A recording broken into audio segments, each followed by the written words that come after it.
Brothers and sisters, I bring you greetings in the name of the Almighty God, who gives us strength and confidence every day to continue fighting for freedom in our country, Uganda. Even in the face of many challenges, we soldier on, knowing that God is on our side.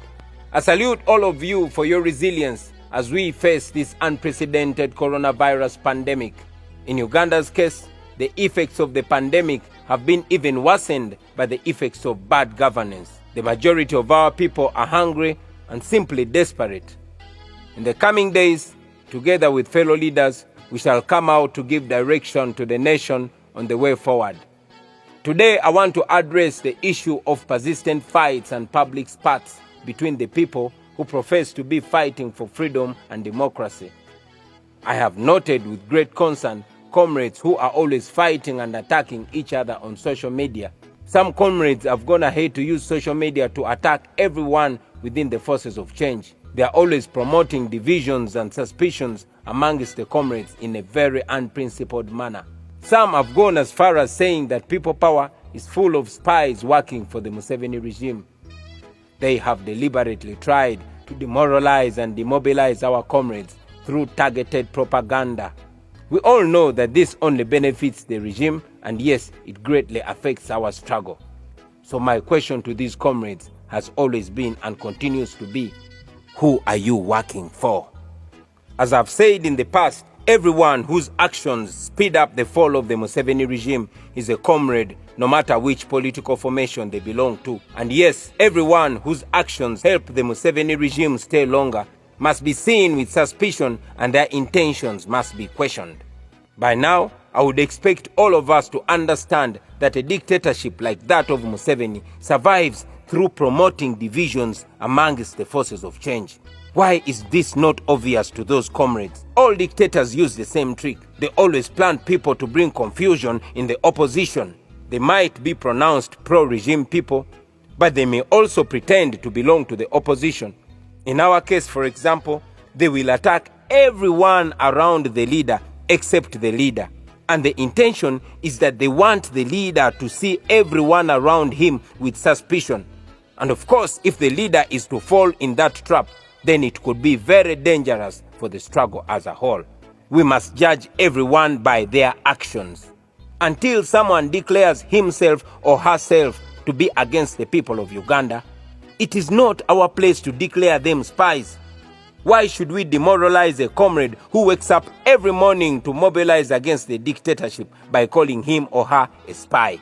Question: am I then saying that the regime will not plant people in our camp? Of course not.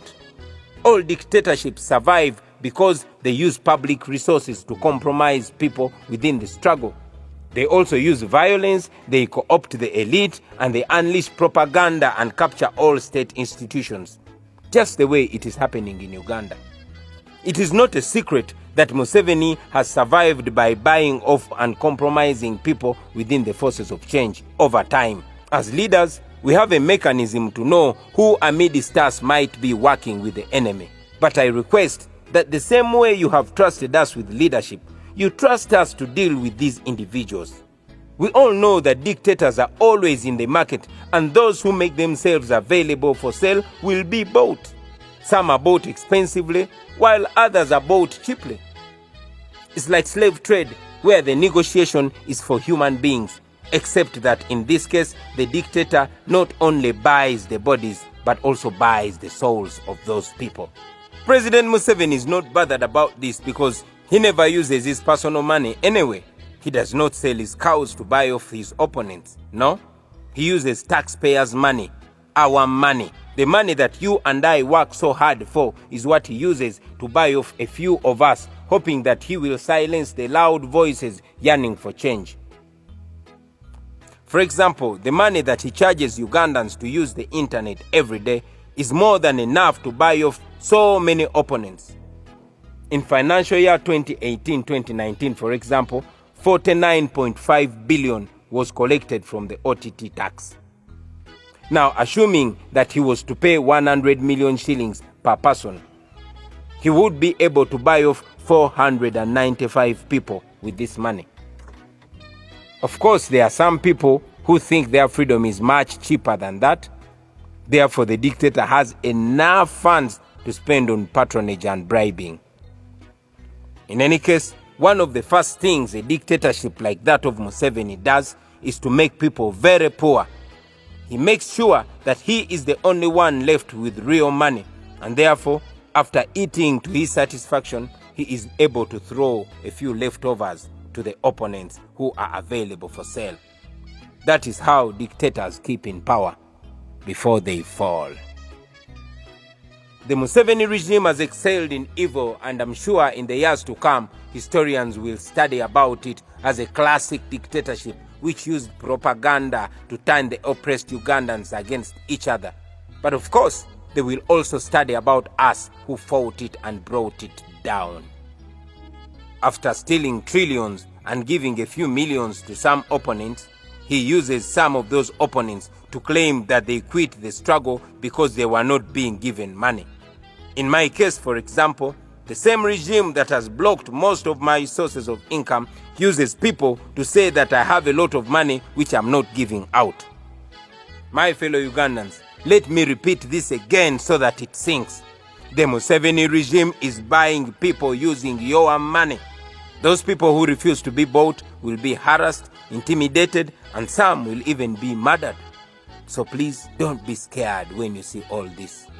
What we are involved in is a real war. We are struggling to get our country out of the hands of a clique of people who forcefully and illegally took over our country in 1986, and they now believe it is their personal property. They have turned all of us into slaves, and we must fight to free ourselves. We are fighting to dismantle an empire. There will be casualties, there will be defections, there will be people giving up, there will be sellouts, there will be betrayals. You will be with someone in the morning, and by evening, the person is speaking a completely different language. All this should be expected. But like the scriptures say, those who persevere until the end will be saved. What gives me comfort is the knowledge that those who sell out were never meant for the struggle. Those who choose today's bread over their country's future were never meant for the struggle. Those who choose personal comfort over the suffering of mothers and children were never meant for the struggle. Those who will drive new cars over the graves of murdered comrades, vehicles donated by the regime in appreciation for selling out, they were never meant for the struggle. The struggle, however, shall be won. It shall be won by those ordinary women and men of Uganda who understand that good has always and will always win evil.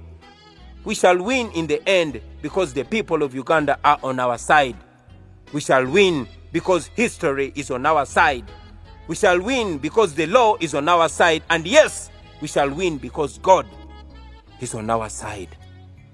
One falls off, the rest of us must move forward. Freedom is coming soon, and it will be our prize. Therefore, comrades, keep your eyes on the prize. No matter how dangerous and scary those dictatorships have been, they have always fallen in the end. We shall overcome.